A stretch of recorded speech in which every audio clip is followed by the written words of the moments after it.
Good morning. Welcome to another episode of the Ash Cash Show every Monday through Friday, 8 a.m. to 9 a.m. Eastern Standard Time. You see what I'm doing.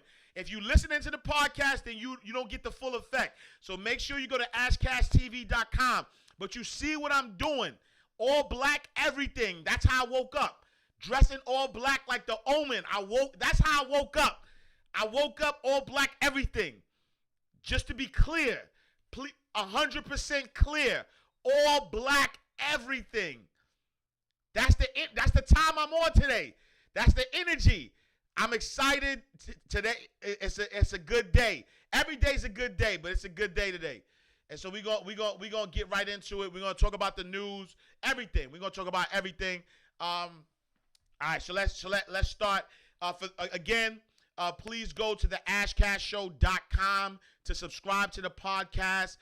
Also go to ashcashtv.com to make sure that you're up on game. You see us live every Monday through Friday, 8 a.m. to 9 a.m. Eastern Standard Time. All right, cool. So we're gonna jump into the news. And so the news. Wait, let me get to the news real quick. All right, so we're gonna jump to the news. We'll start with the markets as of close of business yesterday. Nasdaq was down 0.46%. S&P 500 was down 0.21%. Dow Jones Industrial Average was down 0.58%. Gold was up 0.31%. 10-year Treasury up 0.8 bips, and then oil was up 2.50%. In the beginning, right, if you were watching the markets yesterday, everything was up until your boy Donald Trump, made the announcement about China and Hong Kong and things of that nature. And so that's when you started seeing the dip. Also job claims came out yesterday, right? So, it actually came out yesterday during the show. Fast shout to my guy, Joe Esco. He definitely hit me with the breaking news, but it was like 8:55, and I ain't really, see my phone, so I couldn't really, I really couldn't do what I do. But job claims did come out yesterday. 2.1 million more Americans filed for jobless claims last week. However, the number of continuing claims or claims being collected for 2 weeks or more fell, which suggests that firms are rehiring employees as states allow businesses to reopen, right? And so, 2.1 million have filed, bringing the total to about 40 million. And the numbers estimate that if that's 1 out of 4, right? So 1 out of 4 Americans or working Americans are not employed right now. But again, as the report states, that people are not refiling for unemployment, and their assumption is that they got rehired, but maybe they found a side hustle. That's just all I'm saying. Jobs ain't the only way, right? So if you filing for unemployment, and you found a side hustle, but if you found the side hustle, I would still keep filing. But that's that. Here's another thing though, that I found interesting. So in NBC News is reporting that people are accidentally throwing out their stimulus payments because they look like junk mail. And so some Americans have been throwing their long-awaited stimulus payments in the trash by mistake. That's because starting last week, the Treasury Department and the IRS started sending out economic impact payments in regular white envelopes that could be confused for junk mail. While some people have already received their payments as direct deposit or paper checks in the mail, almost 4 million people, including those for whom the agency does not have a bank account on file, will be getting their stimulus payments in the form of a prepaid debit card. The only problem is that the debit card comes in an envelope that says Money Network Cardholder Services and do not bear federal marking. So make sure that you are checking your junk mail. Grace the DJ, salute Queen. It says use mine to start a new business, right? Move smart. Big facts to that. Big facts. Start a new, use that money to create more income. That's the name of the game. Circulate your money. We talked about this the other day. 4 types of people: consumers, producers, investors, and philanthropists. Don't only be a consumer, right? Do not only be a consumer. In other news, right, in RocNation news, so Z and RocNation attorneys filed new lawsuit in pursuit of Mississippi prison reform, right? I love this. Because so just to be clear, like it's obvious, I'm a big Jay-Z fan. Like that, he's the top of my list. After not after, but he's the top of my list when I think about mentors and people that I admire, people I want to emulate, right? As it relates to his business moves, but now being able to use his influence, whether it's him or whether directly or it's indirectly through his companies. Being able to use his influence to move the needle forward, right? And so Jay-Z and RocNation have been vocal in their efforts for prison reform. Earlier this year, they began to fight for reform at Mississippi's Parchment Penitentiary. Now the lawyer hired by Hove's company to spearhead the battle has filed an additional suit in the matter. Independent of RocNation, but in the same fight.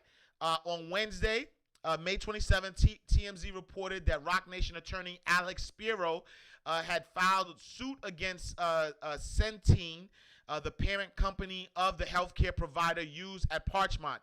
This marks the 3rd suit in the matter for Spiro this year, which is on behalf of the Canteen shareholders who are outraged that 40 inmates have died in Mississippi prison system, including Parchment, since December. In the suit, the unnamed shareholder alleges that the healthcare provider Centurion is a liability because of their poor care of the inmates, and say it's leading to lawsuits and potential stock market losses.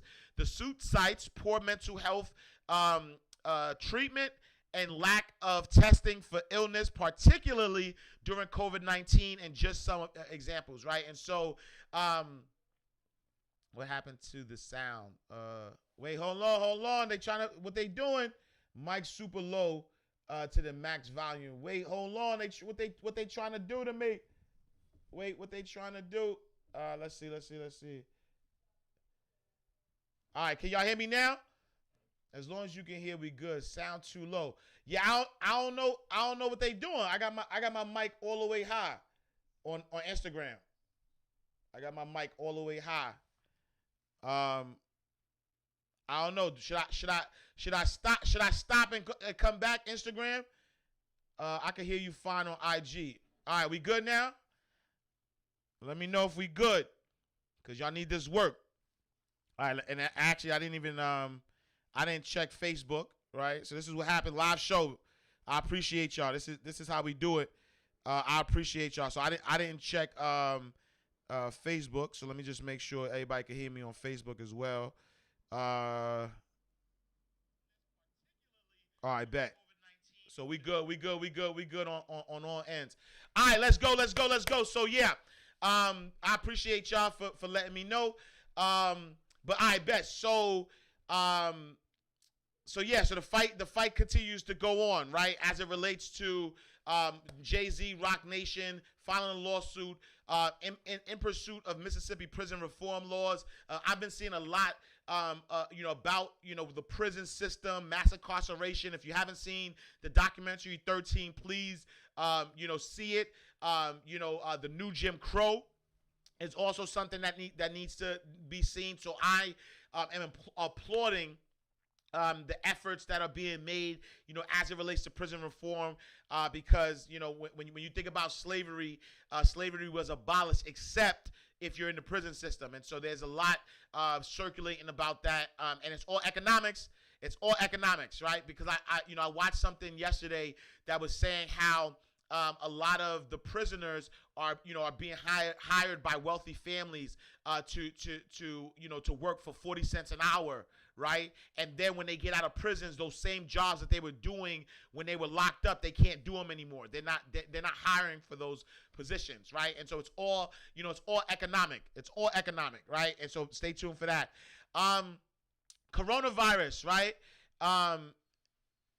So Travi Trav says there's a documentary and a book called Slavery by Another Name, right? So all relative.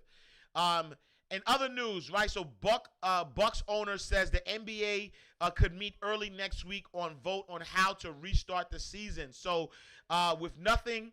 While nothing is official, there is hopes that the NBA will be back at some point this summer in some capacity. Over the last 2 weeks, the league has reportedly zeroed in on playing the remainder of the 2019-20 season at Walt Disney. I'll leave that there. You know what I'm saying? I'll leave that there because as we are, I mean, as a basketball head, I'm excited that the NBA potentially could come back. But there's a lot more pressing issues right now, right? And so I want to jump into it, but I'm going to give you these quick ones before I go. Number one, Amazon is offering full-time jobs to 125,000 temporary workers it hired during the pandemic, which is dope. The Premier League will restart June 17th. Delta and American Airlines are preparing to cut a significant portion of their workforce through layoffs. Hold on for 1 second. All right, hold on for 1 second. All right, there we go. All right, and so all right, so and then Nordstrom said quarterly sales dropped 40%. All right, I'm done. So now let's talk about Minneapolis. Let's talk about Minneapolis. All right, that's why I got my all black on. Just FYI. FYI. That's why I got my all black on. All black everything. Right? They always what I posted just now. They always ask why Mookie threw a trash can through Sal's Pizzeria, but they never ask why they killed Radio Raheem. If you know, you know. If you know the reference, you know the reference. They always ask why Mookie threw a trash can through the window of Sal's restaurant, Sal's Pizzeria, but they never ask why they killed Radio Raheem. If you know, you know, right? And so protesters torched a Minnesota police station Thursday that the department was forced to abandon as 3 days of violent protests spread to nearby St. Paul and angry demonstrations flared across the U.S. over the death of George Floyd. A handcuffed black man who pleaded for air as a white police officer kneeled on his neck, right? And so, fat shout to Brother Aziz. On his Instagram, he posts an interesting story that talks about how George Floyd and the officer actually worked at the same nightclub as security guards together. So I don't know. The plot thickens. Was this a random occurrence or was this something more? I don't know. Check it out. A police spokesperson confirmed late Thursday that staff had evacuated the 3rd Precinct Station, the focus of many of the protests. Protests were seen entering the building where the fire alarms blared and sprinklers ran as the blaze was set. Late Thursday, your president, Donald Trump, blasted the total lack of leadership in Minneapolis. Just spoke to Governor Tim Walz and told him that the military is with him all the way. Any difficulty, and we will assume control. But when the looting starts, the shooting starts. Your president said that. The president of the United States said, when the looting starts, when the looting starts, the shooting starts. That's why I got my all black on. That is a declaration of war, huh? right? And so I took. It's funny, right? Because I actually took screenshots because when I saw it, I was like, nah, he didn't say that, right? And so it's funny because Twitter actually, did this warning, right? And it says this tweet violates Twitter rules about glorifying violence. However, Twitter has determined that it may be in the public's interest for this tweet to remain accessible, right? And so, he tried to, he tried to throw,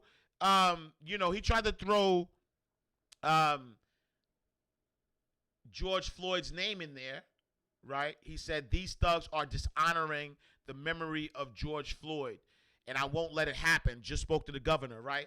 And I found that interesting because, fast shout to my cousin, hit with Paris.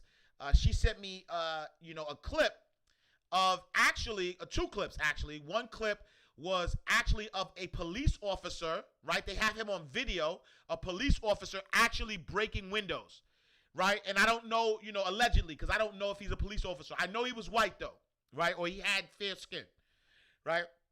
But they're saying he was a police officer. He had a gas mask on, and he was going around breaking windows.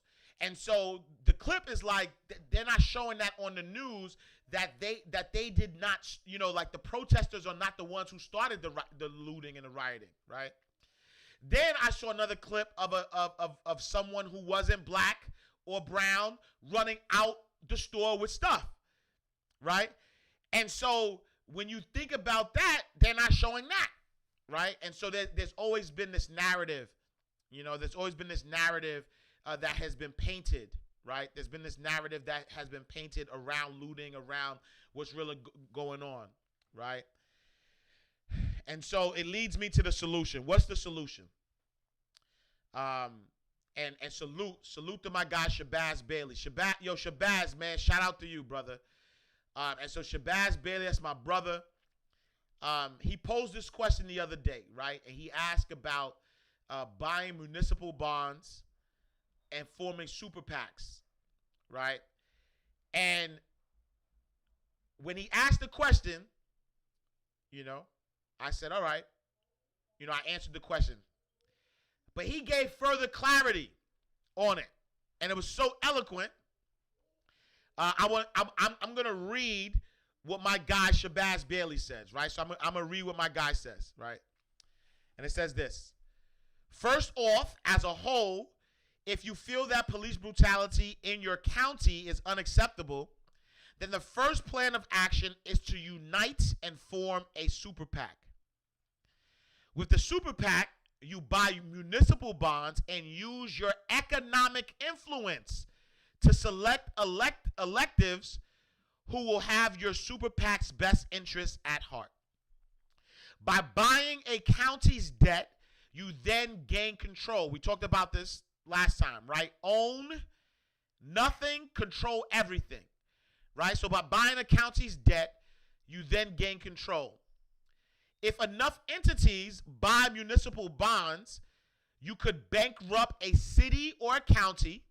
The goal is to own nothing but control everything. Secondly, more people in our community need to have life insurance. Why? Why should you have life insurance? You better bet your bottom dollar if a bunch of people had policies on them died because of police brutality and other crimes as a whole, these insurance companies would use their influence and start lobbying to start changing a lot of the activity in those areas. You have to remember, money influences laws, always has. From the beginning of time, it's never been a time that money did not influence laws. So you need life insurance. Thirdly, look up law enforcement liability insurance. You can look on Travelers Insurance website as a reference, right? Each individual police officer carries a mandated insurance. So when you get pulled over, it's almost pointless to ask a police officer's badge number and report him to the entity he or she works for. The correct way is getting the information and filing a complaint with the insurance carrier. So now think of it like this. When we get into a car accident and someone files a complaint against our policy enough times, eventually what happens, they drop us from our policy, and it's extremely hard, right, to find another insurance carrier. So if enough people file complaints against particular law enforcement entities' insurance policies, then what would happen? So listen, never, in my words of Shabazz Bailey, never underestimate the power of economics. Mic drop. Solutions only. Solutions only. Number one, start a super PAC in your community. Start a super PAC in your community and start buying up municipal bonds. Start buying up your county, your city's debt, because you would then control them. Number two, get life insurance. Right? If you don't have life insurance, go to mindrightinsurance.com. I got a team, no matter what state you're in. Go to mindrightinsurance.com. Fill out what you need to fill out, and then somebody from my team, in whatever state you're in, I can help you get life insurance. Number three, start filing complaints, right? Because I know in my hood, it's the same police officers, right, that do the infractions over and over and over again until they kill somebody.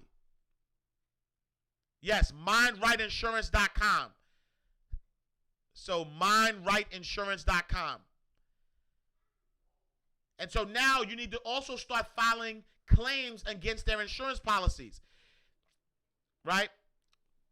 And so they law enforcement liability insurance, they have it as police officers. And so just do your research, do your Googles, and start filing claims. That's the solution. Economics. Financial freedom, our only hope. Financial freedom, our only hope. All right. That's it. All right, y'all. I'm opening it up for questions. If y'all got any questions, let's go. Let's open it up for questions. I just wanted to, you know what I'm saying? I needed my all black. I needed my all black. You know what I'm saying? Dressing all black like the omens. I needed my all blacks to say this. Economics.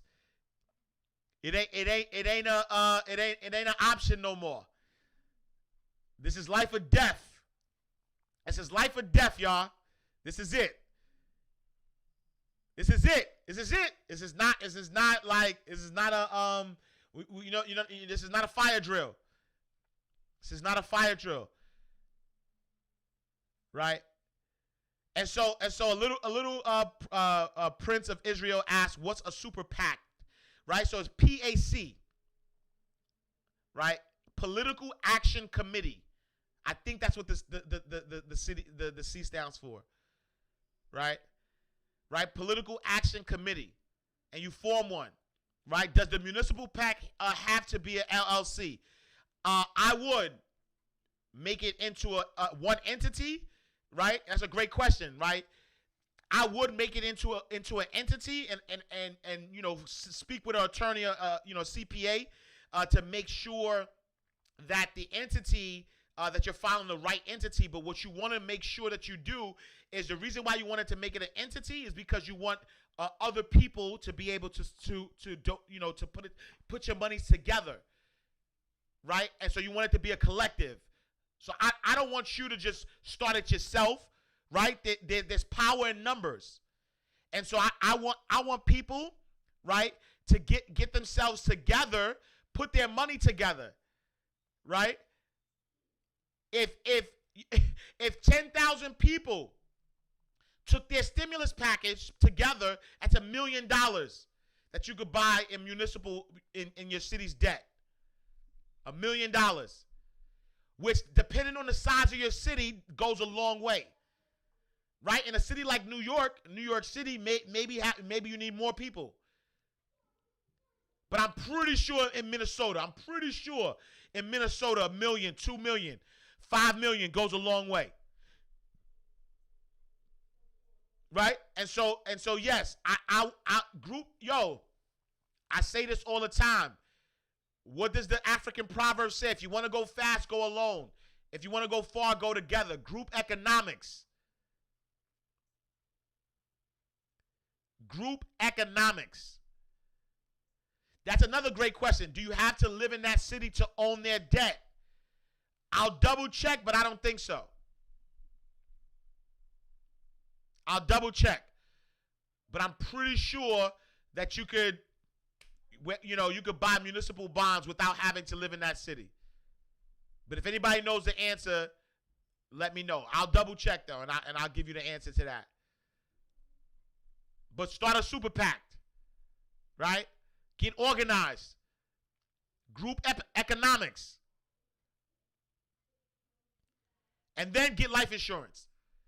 For all, like, I don't even understand, right? For all the reasons, like, life insurance creates an immediate estate for you. Immediate. So if you have no wealth, right? Let's say you're first generation, you have no wealth. Yo, literally, if you're in good health, you could get like a $2 million policy for less than $100 a month. And if it's God's will, something happens to you before, unexpectedly, your family then inherits $2 million. Now your family is worth millions of dollars. It builds wealth. It helps close the wealth gap. Insurance in style. Salute. We appreciate you. Right? Fifi says life insurance should be a no-brainer, but it's not. It's not. When we look at the numbers, we're not insuring ourselves. And so to Shabazz Bailey's point, to my brother Shabazz Bailey's point, right? Right? So Shabazz says, Shabazz got a $2.5 million policy and he's paying $75. $75 a month. $2.5 million for $75 a month. Immediate estate. So if you don't have life insurance, I don't know what to tell you. MindRightInsurance.com. MindRightInsurance.com. Let's get you right. There's no reason why we should not have life insurance. But again, to the King Shabazz Bailey's point, right? And salute to Shabazz, man. Shabazz was in his 20s and owned the subways in New York. That's when I tell you this, this King is focused. So if y'all not following him, follow him at Shabazz Bailey. The King is focused, right? And so at the end of the day, right, to his point, imagine all of these black bodies start getting life insurance and start pooling money together for those who may not be able to afford it. That's another way, group economics. Get the family together. Let's insure the family. Right? Let's see how much, let's get a whole family together and how much would life insurance cost on the whole family and then pull that money together. It's Shabazz Bailey, B-A-I-L-E-Y. Bailey. Right? Follow my guy Shabazz. Right? But think about it. If the whole family get together, right? Some people may be able to afford 200. Some people, you know what I'm saying? And the younger, the more you can get. Right? Life insurance avoids probate. Think about that, right? And so if you don't know what probate is, that means when somebody dies, right, going to court, trying to fight for their assets. With life insurance, you say who the beneficiary is, and that's it.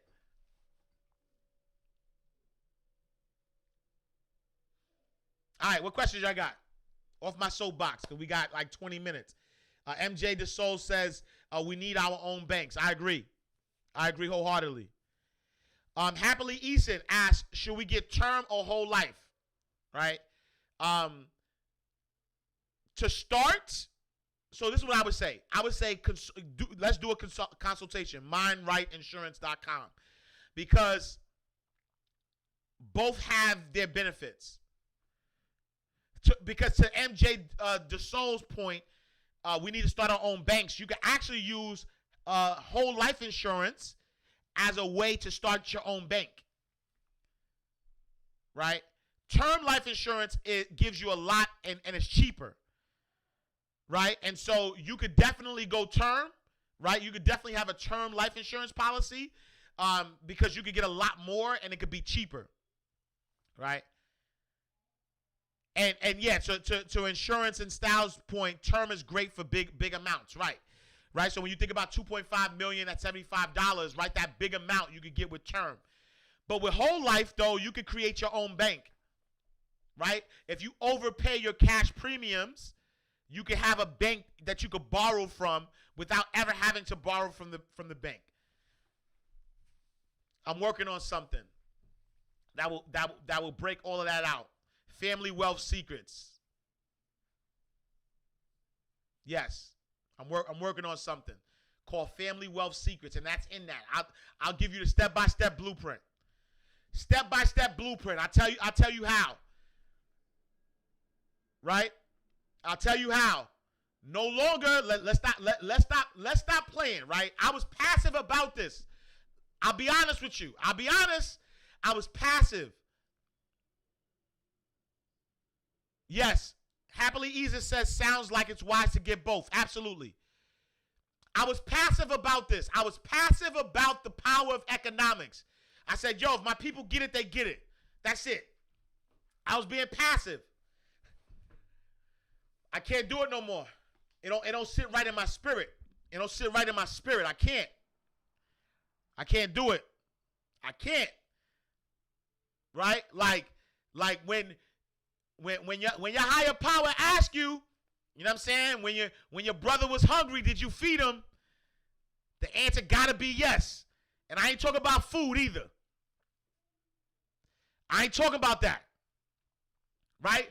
When it's time and your maker is like, yo, did you your brother was hungry, your sister was hungry, did you feed him? And that's for everybody. I don't care, like silence is worse. If you know, you know.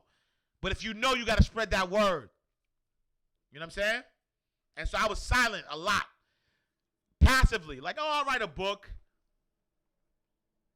Yo, true story. My wife used to tell me all the time. Me and my wife been together 17 years.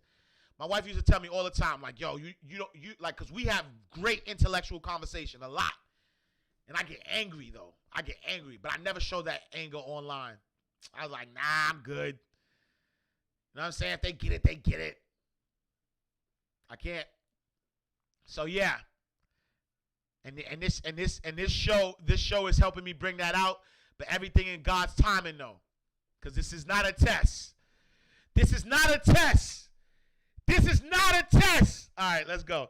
All right, so Mo Wine for You says, are there PACs we can join in New York? Yes. So I know my guy Stanley Fritz had started, or I don't know if he started it or if he's part of it, but my guy Stanley Fritz is part of a super PAC that was created years ago, actually. I think his name on Instagram is Stan Fritz. So STANFRITZ, Stan Fritz. Matter of fact, I'm about to hit my guy up. We might have to do a live then. We might have to do a live on Super PACs, cause he's well versed on that. We might have to do a live. So I'm gonna hit my guy Stan up. But I think follow him, Stan Fritz, FRITZ, STAN. But he's very he's very good.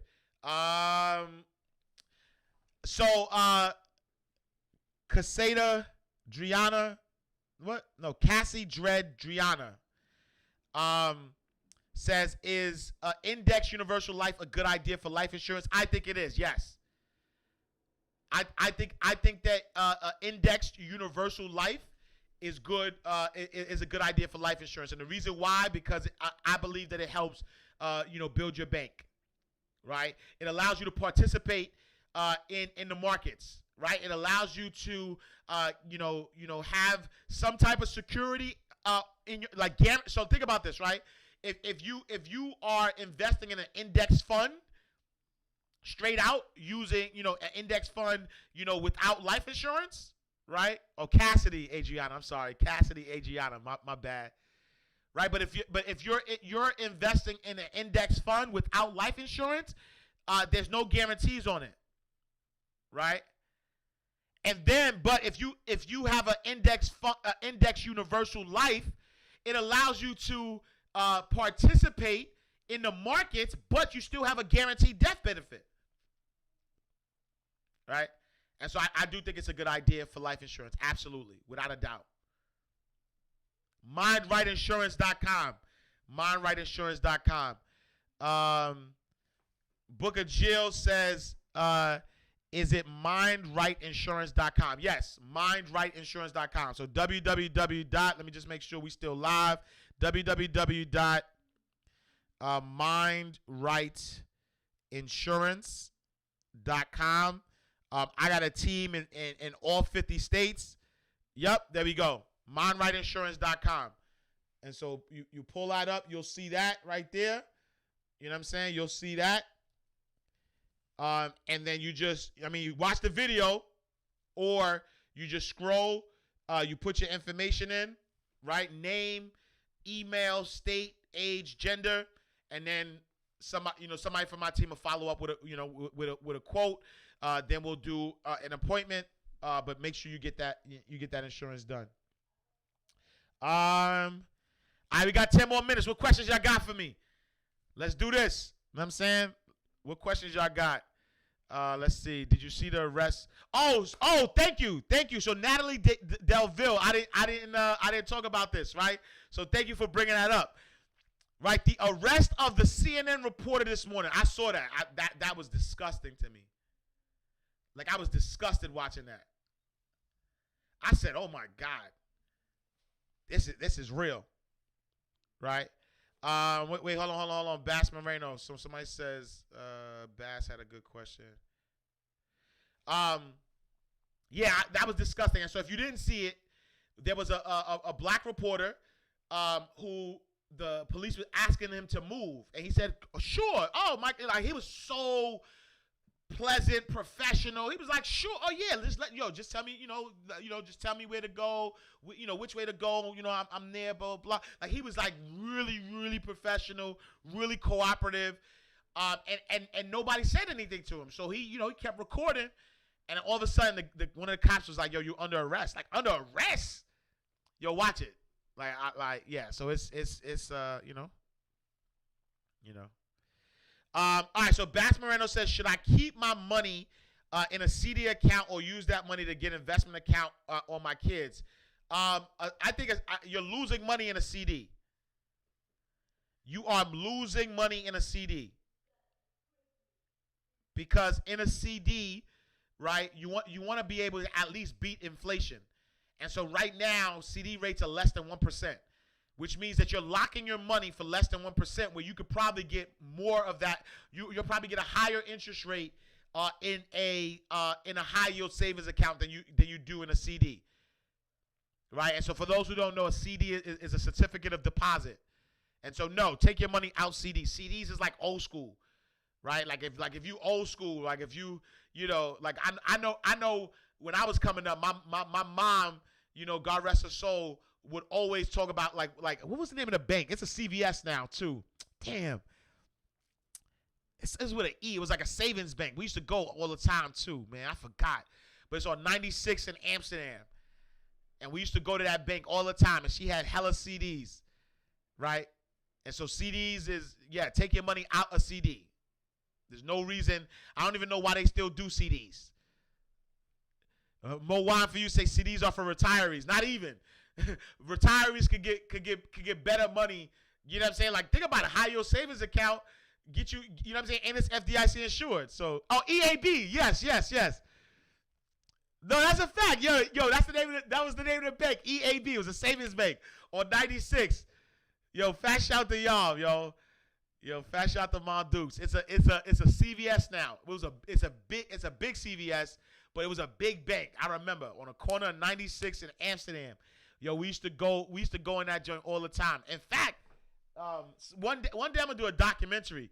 But when my mom passed away, I went and cleaned out her apartment, and I got all of the slips of like the money she was making. She used to keep all of that stuff. I got it, and I got it. I have a box right behind me of all of her stuffs, like her Bible, her pay stubs. Like I know how much my mom used to get paid. Like it's crazy. Bass Moreno says Ally has 1.25, 1.5 interest rate. Yo, Ally, y'all need to. I mean, that's my one time shouting y'all out, but y'all need to sponsor this show because I know y'all sponsor other shows. I've been on shows that y'all sponsored. So Ally, y'all need to sponsor this show. You know what I'm saying? All right, what else? What else we got? What other questions does the minister? We did that. I think somebody asked about business credit. But wait, let me see. JB Enterprises says, what should be done with annuity accounts that's inherited? Oh, that's dope. That's a dope question. So, annuity accounts that's inherited, I think that it depends on a couple of things, right? Once you inherit the annuity account, think about what is, like what are the terms of the inheritance? Can you leave it in the annuity account, or are they forcing you to take it out? If you're taking it out as a lump sum, then I would invest that money in something, right? And so you can invest it back in an annuity if you don't need the money. You can invest it in other things. But then also when you think about if they're giving you like income for life, because sometimes annuities, that's what annuities are good for, where they can give you income for life. It really depends on what the options are of that annuity once you inherit it. I do think annuities are good depending on your age. In fact, right, a lot of people have asked about retirement accounts, right? Like if I retire or I have my 401k and my 401k is not doing well or whatever, what should I do with it? An annuity is an option. I'm not saying to do an annuity, but an annuity is an option because there's guarantees that you get with an annuity, right? And so think about that. And again, mindrightinsurance.com. I can bust that all that for you. Marcus is dope. So Mo Wine for You talks about Marcus. I think Marcus is owned by who owns them? It's a big bank that owns them. Who owns Marcus? I forget who owns Marcus, but Marcus is by a big bank too. Martisia, the homie Martisia, CFP. Oh, Goldman Sachs. Yes, Goldman Sachs owns them. Yep, I knew it. It depends on what the CD was open. If it could be paying more than interest rates right now. Okay. Yeah, definitely take a look. Right? Definitely look at your CD, look at what rates you're getting, and make sure you're getting the right rates to see, right? Compare, just don't take the money out. All right, cool. What else? Taryn G says, love this show. So happy I joined Tiffany's group. To know great people like you. Salute to my sister Tiffany. You know what I mean? Tiffany the Budgetnista, that's my sister right there. Salute to the dream catchers in the building. We got a lot of dream catchers in the building, right? So salute to y'all. And you know what I'm saying? We all one big family. Collaboration over competition. That's been my sister forever, right? Collaboration over competition for sure. You know what I mean? So salute, right? We got Salute to y'all. Yes, the dream catchers in the building. Salute. But yeah, so all right, we in the building. See, look, they coming out. Yo, the dream catchers like the beehive, B. I love it. Y'all like the beehive. Salute to y'all.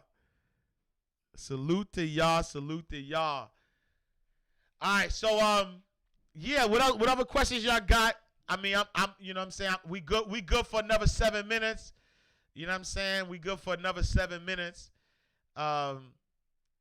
So let me know. That's a fact, yo.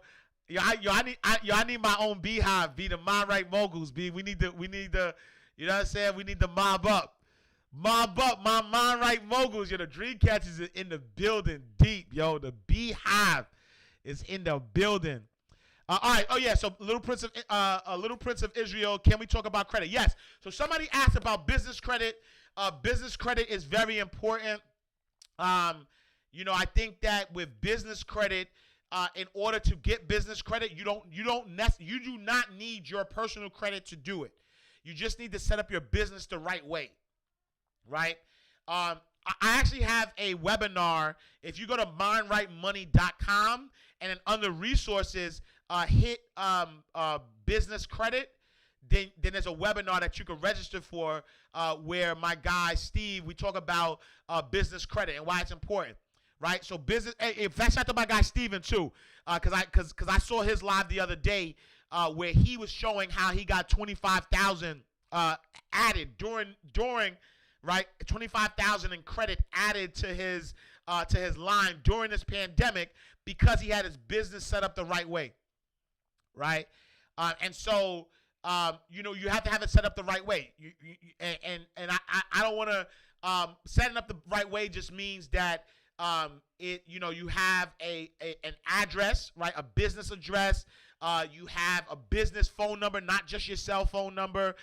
There's other ways to set up your business the right way. I'll probably do a blog post on it, but go to mindrightmoney.com and hit business credit. There's a webinar that I do that goes about that. You know what I'm saying? All right, cool. Somebody asked, let's see. Yo, Instagram, I love y'all, but can y'all put y'all questions in the question box? Because it's hard, you know what I mean? I gotta scroll up. But I'll do that. My Mind Right moguls, do me that. You know what I'm saying? Anyone still buying real estate? So Ragamuffin over. I'm sorry. So my guy Ragamuffin, I don't know if it's a girl or not, but Ragamuffin says, anyone still buy? I can't see the thing, but Ragamuffin says, anyone still buying real estate during this pandemic? Yo, major key. I did an interview with my guy Matt, the MG the mortgage guy, right? So MG the mortgage guy, if you're not following him on Instagram, you need to follow him, Matt Garland, right? MG the mortgage guy. I did a special interview with him that is dropping on Saturday. Oh, tomorrow, right? I did a special interview with my guy MG the mortgage guy. Is dropping tomorrow. Right? And so we go into why it's a good idea to buy real estate now. And I'll be honest with you, he gave me a perspective that I didn't even think about. Because I kept saying, and literally I kept saying that I'm going to hold my money. I'm not buying real estate right now. I'm going to hold my money until real estate's drop and then buy then. And he gave me the most poignant, like when I tell you that he gave me a perspective that I did not think about, I'm not going to tell you. I'm going to do like the news. I'm not telling you what that perspective is. You got to go to the ashcashshow.com. Make sure you register for the podcast, and it's only dropping there. I'm not dropping it nowhere else but the ashcashshow.com tomorrow. He gave me the best perspective on real estate, whether it's a good idea to buy real estate now during this pandemic. Y'all love this, man. I love this. What would it be until next year to sell my? Okay. Would it hurt me to wait until next year to sell my home? Potentially, because I believe, like, if you were going to sell your home anyway, I would try to sell it now. Because the truth of the matter, and I'll give you a little bit what he's saying, people are still buying right now. Nobody has stopped buying homes right now. But next year, property values might be down. There are 210,000 homes that are going about to be foreclosed on, which means inventory is going to be plentiful. So if inventory is going to be plentiful, your property value is probably going to go down. So if you were going to sell anyway, right now might be the best time to do it. Do not wait till next year. So we talk about that too on the podcast. The AskCashShow.com, dressing all black like the homie. All right, like the homie. How do you get far above 720 FICO, right? So the Marsh method asks, how do you get above a 720? 5 categories: 35, 30, 15, 10, 10. 35, 30, 15, 10, 10. 35% of your scores, your payment history. 30% of your scores, your usage ratio. 15% is the length of credit history you have. 10% is your new credit, and other 10% is your credit mix, right? You get above that 720 by making sure that your usage ratio is below 10%. Right? People don't know that, right? So they always tell you, oh, if you have a credit card, make sure you're not spending over 30%. In fact, right, if you want excellent credit, those who have a 720 or above usually keep their usage ratio down between 10 to 15%. And so keep your usage ratio very low. Make sure that you don't have any negative items on your credit report, no collections. Make sure you're not closing any accounts, that your accounts that are you have a long credit history. And that's the other thing too. If your credit is new, it's going to be hard for you to get above a 720. And so you potentially might have to become an authorized user on somebody's credit card that has a long credit history so that you could get that extra 15%. Great question. All right. Matt is the truth. That's my guy. MG, the mortgage guy. Right? DJ Envy's whole crew is dope. Right? He's been on the Breakfast Club a lot. That's my brother. We on there tomorrow. Tune in, theashcashshow.com. Tune in. Mo Wine for you, 800 Club. Salute to the 800 Club. Yo, one fun girl says you, Matt, and EYL need to be an economic empowered conference. We working on it. Those are homies. That's the homies right there. We working on it. Companies. Oh. Yo, crazy. Thank you for saying that, right? So Marsh Method said this, right? Companies lowered limits when COVID hit. Facts to that. So the other day I get an alert that my credit score dropped 60 points or something like that, right? And so I'm looking like, yo, like how did my credit score drop 60 points? I didn't, I pay all my bills on time. I'm not taking out no new credit. Like what's going on, right? Craziness. I have a credit card. I should shout y'all out because y'all did some, right? I got a credit card that I wasn't even using as much. Yo, they dropped my limit, yo. And so because they dropped my limit, the balance that I did have, yo, took my, it raised my usage ratio and it dropped my credit 60 points. Yo, 60 points because they dropped my limit and it pushed me above the 30% usage ratio. And so be careful with that as well, right? So Marsh Method, I'm glad you said that. Be careful with that, right? Like look at your, luckily Luckily I'm good because I know that I could adjust it. You know what I'm saying? But look out for that, right? Credit card companies are doing that. And so, you know what I'm saying? So you got to make a decision. Are you gonna use your cash to pay down debt, or are you gonna hold on to your cash? So keep that in mind. Keep that in mind. All right, time is winding down, and I'm getting hot because like the energy in here is crazy, right? I got my tie on, dressing all black. You know what I'm saying? Yo, we out of here. Yo, I love y'all. Yo, y'all don't even understand. Y'all don't even understand how much I love y'all, yo. Monday through Friday, 8 a.m., 9 a.m., the Ash Cash Show. Make sure you go to ashcashshow.com. Make sure you go to ashcashtv.com. Make sure you tell a friend to tell a friend. Make sure you support the show. Make sure you share this, you like this, you repost this, you do everything. Yo, y'all are making it fun because, you know what I'm saying? Like, I was given my orders. My higher power gave me my orders. I can't be silent no more. This is not a test, right? This is not a test of the emergency broadcast system. This is the real deal. I love y'all, my Mind Right moguls. Thank y'all for all y'all do. I'm going to see y'all next week. Same time, same place. Make sure y'all go to the ashcashshow.com. I'm dropping that exclusive interview with MG the Mortgage Guy tomorrow morning. Love y'all. Salute, salute, salute, salute, salute.